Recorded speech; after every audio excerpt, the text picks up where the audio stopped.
Who should we notify in the case of death? Welcome to the USP, where I've spent the last 2+ decades of my life. I got sentenced in May of 2001 after being in the county jail for about 3 years. Then finally in August, I caught the plane, and after the transit or whatever, 2 weeks later, I ended up in Lompoc, California. When I first fished in, when you fished in, you got to go through all your reviews. SIS, which is like the police, the internal affairs of the penitentiary, they interview you to see if you can hit the line or not, to see if you got things on your jacket, whatever, any reason that you might not be able to hit the line. Back then, they weren't protecting nobody. So if you were a rat, they let you know. You can choose to go out there if you want to, but they're letting you know that you're probably gonna get butchered, most likely, if not for certain. If you're a chomo, if you got any sex cases or anything like that, they're gonna put you in the shoe because they want to make sure that you don't get chopped up when you hit the line. Now for me, I have an assault on staff. So after we went through our processing, getting booked and being interviewed by everybody that we need to be interviewed by, they let everybody else on the compound except for me and 3 other dudes. They sent me to the SHU pending a captain's review. Meaning they had to get the captain to clear me before they let me on the compound because they labeled me a threat to staff. When I first get to the SHU, they put him in the cell with old man Rhino. He's a Japanese guy. He's been in and out of prison his whole life.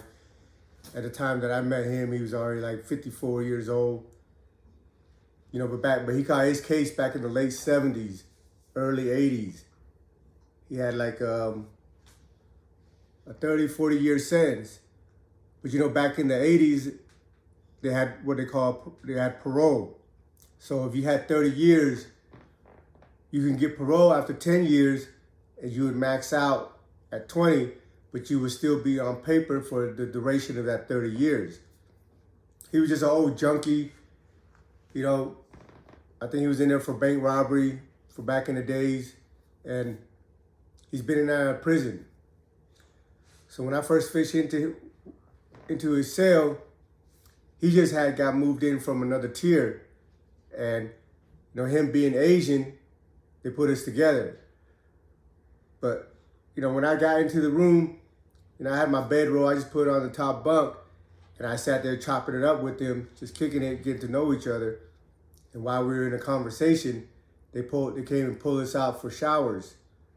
While we were in the showers, the COs shook down our cell and found a razor blade. Open a razor blade, the one you shave with, you just break it up. People use it to cut paper and do whatever else they need to do with it.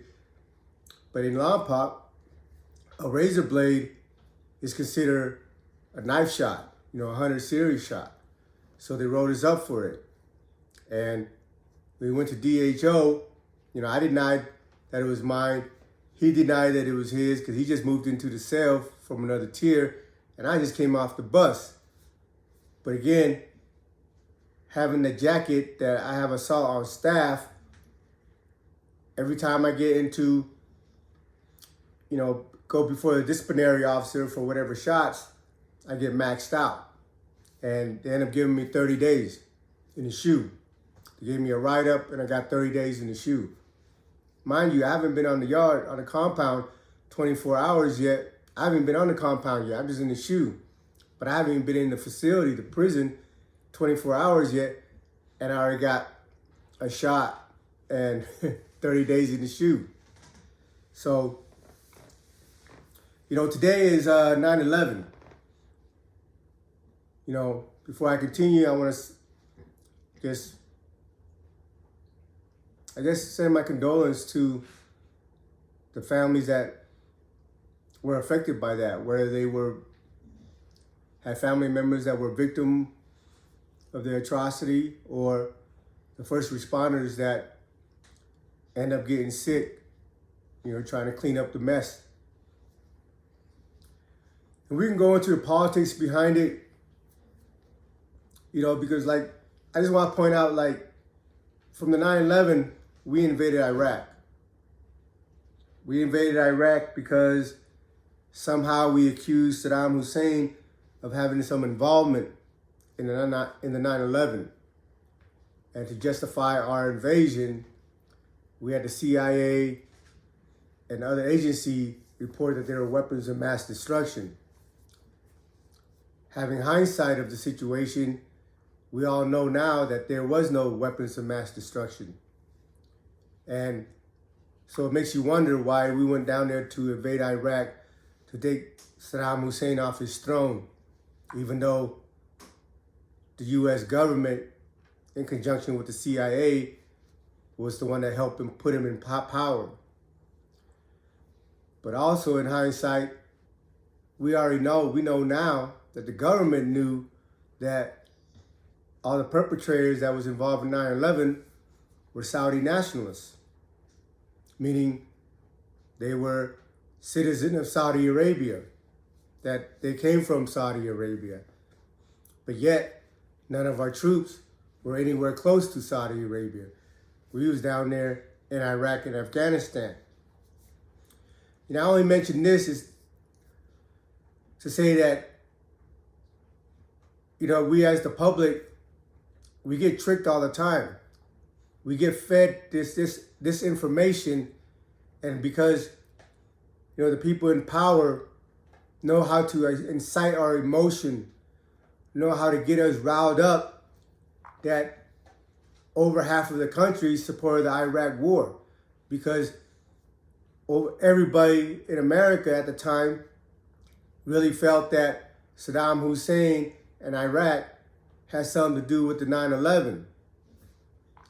But going back in history just a little bit, the first Gulf War was from Bush Sr., President Bush Sr.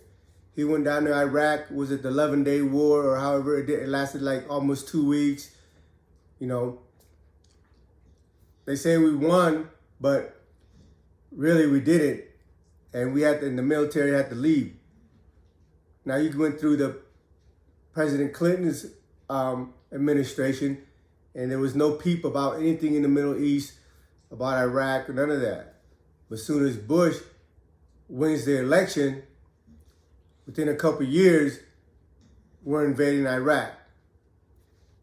Being locked up, I'm privy to a lot of information because I read a lot. And I listen to the news and I read. So, I'm not part of the government. I don't know the ins and outs of anything. And I don't have any classified information. But just from the bits and pieces that I've gathered, I believe I have the common sense and the intellect to put, 1 and 2 together. And to me, it just came across that it was something personal with the Bush family and whatever's going down there with with Iraq. Because again, the perpetrators in the 9/11 were Saudi nationalists. And Congress, a few years back, maybe 10 or more years back, passed a law that the families of the victim of 9/11 can sue Saudi Arabia. So they passed, and probably a lot of people didn't even know that. So if Congress voted to allow the families of the victim of 9/11 to sue Saudi Arabia, then that means the United States government knew that these people came from Saudi Arabia and that Saudi Arabia had a hand in the 9/11 atrocity. Well, the reason I'm sharing this story with you today is just my experience during that time. I was in the shoe, and when you're in the between stages of lucid dreaming, where you're not fully asleep, you're kind of awake, but this is before I hit the compound, before I realized you can't take naps, So when I first went in there, I'm just locked in the cell 24/7. They come and pull me out 3 times a week for rec, an hour each time. Outside of that, I'm just waiting to get, waiting for my 30 days to be up so I can hit the compound. But through the course of the day, I'm in and out of sleep, because there ain't much to do. In the cell in Lompoc, it's 6x8, literally. Like you can sit under your bunk and stick your feet out and it hits the wall. And then there's only about a half a foot gap between the bunk and the door. Like it's a very tiny box. And I don't understand how they can justify putting 2 grown men in a box that's smaller than my bathroom here, for 24 hours a day, for months and years at a time. But during this time, like I said, it was, I'm in and out of sleep. But I hear the commotions on the tier. I hear the keys running. And I hear a CO yelling, "They just blew the tower. They just blew the tower. They just blew up the tower. They just blew up the tower." And, I don't have no radio. I don't have no newspaper. I don't have no television to keep up with the news or anything. I'm just sitting in a freaking cell. And I'm like, the tower, like what tower are they talking about? I'm thinking I'm dreaming, And then whatever, I hear the commotions going back and forth, all the COs running. I don't even know why they're running. We're in California. We're in Lompoc, California. And the COs in the SHU are up in a panic. Like you can just hear the panic, just they're, I like the, I don't know the words to describe it, but it was just really chaos. Just the sound itself, like you knew something bad was going on. And then I hear it again. They blew up the other one. They blew up the other one. They blew up the other one. And, and now throughout the day, I can just hear, I'm just in a cell. The only thing I have to inform me of what's going on is just my hearing, my ear. And I can hear the keys running up and down the steps. I can hear the keys in the hallway. I can hear the doors opening in and out, blah, whatever. So what was happening over there is that we all know that there's a lot of terrorists that's being housed in the federal prison. From the guy that tried to bomb a building in the 90s to whatever.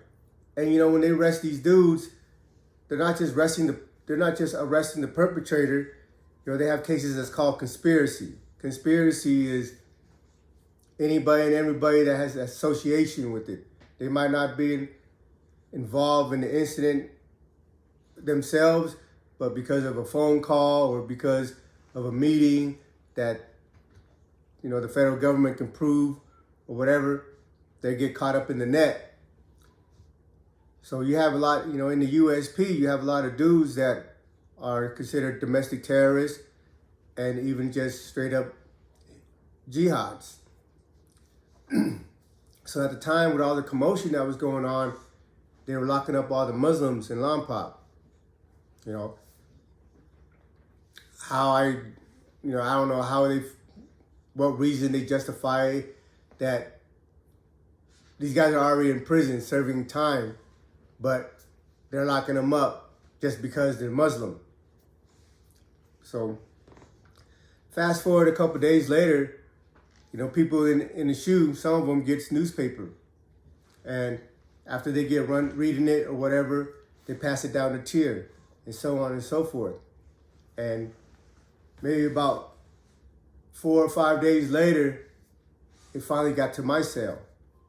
A stack of USA Today was pushed under my cell. Us being in the SHU back then in Lompoc, back then when I first started, most of the dudes on the compound were solid dudes. And being in the SHU, we're fucked up. We can't come out, we can't do nothing for ourselves. So everybody in there look out for each other. Whether it doesn't matter if you're white, Mexicans, black, or whatever. You know, somebody gets a newspaper, somebody gets a magazine, somebody gets a book. When they're done reading it, they just pass it down the line. You know, they might have a list of like their homeboys and stuff that they might give things to first. But, you know, each person, once they're done reading the material, you know, just on convict time, on man time, they pass it down to the next man to see if they're interested in reading it. So, like I said, 4 or 5 days later, the newspaper got slipped under my door. I jumped off my bunk, went and grabbed it, and on the front page was the 2 towers in flames, you know? And like, for me, it was kind of a shock because you don't ever hear anything like this happening in America. You know, you go to down there in the Middle East, you always hear there's always bombing, there's always terrorists and all the chaos and stuff. But here in America, we're led to believe that we're safe from all this shit. And now I'm holding a newspaper from USA Today that shows, you know, the Twin Towers in flames. And they had, you know, the first building was in smoke, flames come out of it. And then the second building in the first USA Today I got was still, you know, standing, but they had like a dot in the distance with a blue circle around it showing that there was another plane coming. And then, you know, and then the newspaper behind that showed all the, you know, the building blowing up and people jumping out of the buildings. And for me, it was surreal. Because like I said again, you know, we never had war on our shores here in America. All the wars that America's fought has been overseas on somebody else's land.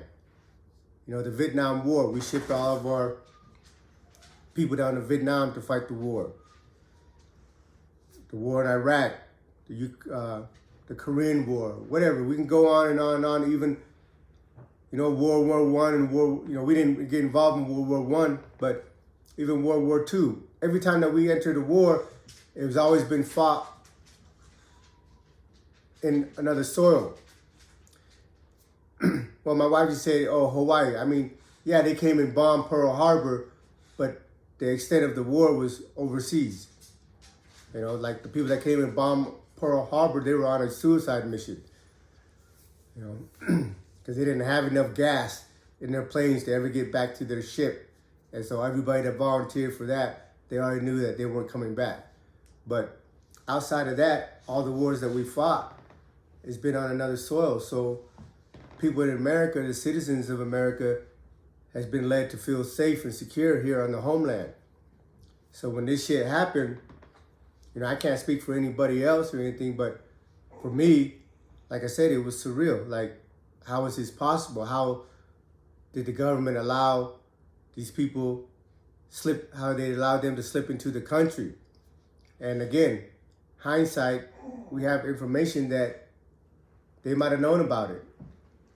And we can get into the conspiracy with the Fahrenheit 9/11 and countless other books that people read, that written over it. But you know, the mainstream media and the majority of the public, they disregard that as a conspiracy. That, oh, it's just somebody trying to make money, that this stuff ain't true. They don't believe that our government would sacrifice some of our people to push their agenda. Oh, I'm not here to convince you either or, but in my personal opinion, I do believe that the government is not above sacrificing their people, using people as, you know, as mules, as dummies to go and riot and crash or whatever because they want to push a certain agenda. You know, when they make big policies, they can't really do it without the consensus of the public. And as you know, after the 9/11, they passed the Patriot Act, which allowed the U.S. government to spy on the citizens, on their citizen. But it was only supposed to be for like suspected terrorists or a foreign entity. But as you know, the dude Snowden exposed the government that they're just listening to on average, average citizens. They have key words like if you're on the phone or whatever and you say president in association with a couple other key words, assassination, plot, or anything like that, believe it. It triggers a red flag and your phone call gets monitored. We don't think that the government is listening to us, but they are. So many times when I'm now being home and having a cell phone, me and my wife would talk about a subject, discussing something, and then my phone would ping. And I got a notification, and right there, I go, and I'm thinking, somebody's texting me or whatever, and I go to the phone, and they're showing some type of advertisement about what we just spoke about, and my phone is turned off. So I'm like, what the fuck, But your phone is never turned off. Like I get it, like we can go into the conspiracy stuff like that, but your phone is never turned off. They're experiencing the things that's going on in our society today. We are a police state. The only difference between us and China, there's a lot of difference between us and China, but the difference between us and China is that China's upfront about what they're doing. They're a totalitarian nation. They're communists. They're telling you that, hey, we are the be-all and all. We are the ones going to provide the things for the citizens. It's our way or the highway. And you don't have too much liberty or freedom out there in China. But in America, we're given the illusion that we are free, that we have control of our lives. But really, in the end of the day, we don't. Because if the federal government decides to build a railroad, a track, a highway, and they mapped out the things that goes through your property, they're going to come in, they might offer you some money for your property, but if you refuse because you have sentimental attachments to that property, at the end of the day, they'll just claim, something type of domain and just take your shit. When I was in Lewisburg, we had the pipeline that was being built from Canada, coming down all the way to wherever it was going. And, the map that they had in the beginning, the pipeline would have went through like some rich neighborhoods, some people that had money, some people that had influence. And these people didn't want that pipeline running through their land. So they rerouted it, and the route that they took to build a pipeline went through native reservations, native land. Have you heard, I think it's the Dakota pipelines. And if you follow the news back then, this is around 2016, 2017, there was a lot of protests out there against the pipeline.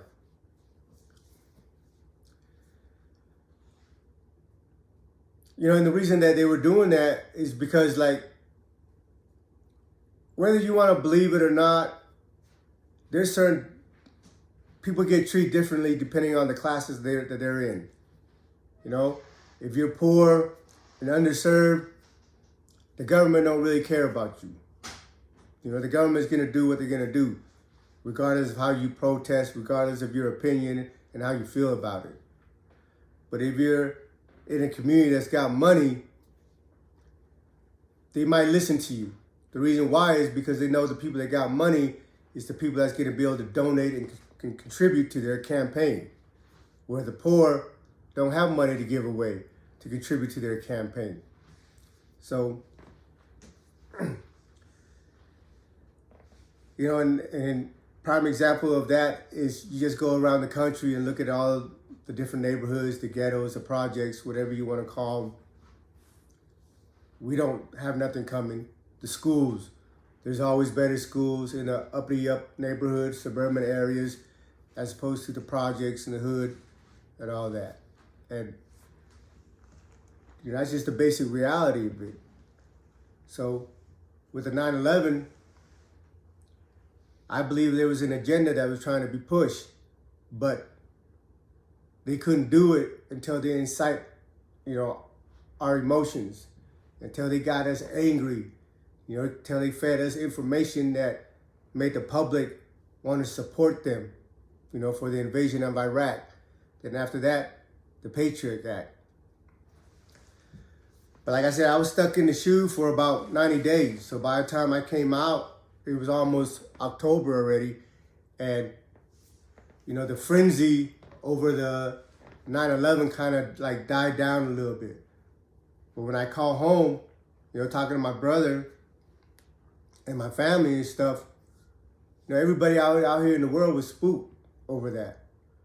You know, when something happens, even if it didn't happen in your state, it happened in New York. But everybody around the world felt unsafe. Felt that if it could happen in New York, it could happen in their homeland. I mean, in their home state. And, you know, what frustrated me was that I couldn't be out there with my family. You know, because I had no idea what the repercussion was going to be. I didn't know that this was going to be the only incident or if this was just a spark of a full blown out war. You know, like I said, all the wars that America's fought has always been on somebody else's soil. But here at this time, in 9/11, back in 2001, you couldn't help but think like maybe the war is coming to our shore now. And, you know, there's a lot of uncertainty, I'm sure with everybody else, but especially with my family that was out here, that they were really concerned about what was going on. And yeah, I was a little frustrated that I'm fucked up, that I'm barely starting my 26-year bid, and that, you know, if the world blows up and it ends, I couldn't be there to defend my family, to protect my family. And I'm sure a lot of people felt that way in my situation. You know, so that was my experience on 9/11. I was stuck in a cell and just hearing shit, thinking that shit was so real. And then I woke up one day and found out that shit really happened. So today, like, for me, it doesn't matter what politics you're involved in, what side of the aisle you lean. We lost a lot of lives during that time. A lot of families were affected, not just the victims that was in the building, not just the people that was in the plane, but all the first responders that showed up and got fucked up, that are still suffering from that time because of the, you know, the chemicals and pollution from the aftermath. And then to all the children and wives and family members that lost loved ones in there, that had to, you know, been living all these years with that. You know, like since I've been home, I've been to a few funerals now. You know, before I went to prison, you know, I was young. I didn't have people that passed away. I didn't go to any funerals, you know. But since I've been home, this is the third funeral that I'm gonna be going to. And having the, you know, that experience, being here present and experience the emotions that go with that. These aren't even my family members. These are homies. I mean, they're family, you know, but they're not, you know, my immediate family. These are my family. These are my friends that I grew up with, that I've known for years, that I have a lot of love for. And, you know, just to experience the emotions that I'm experiencing with the loss of these people, I couldn't even begin to imagine how other people that's lost lost loved ones through the course of their lives, especially with atrocity like the 9/11 incident. So to end the video, I just want to send my condolences to all the people that were victim of that incident, and to all the families that were affected by it. And thank you for tuning in. Welcome to the USP.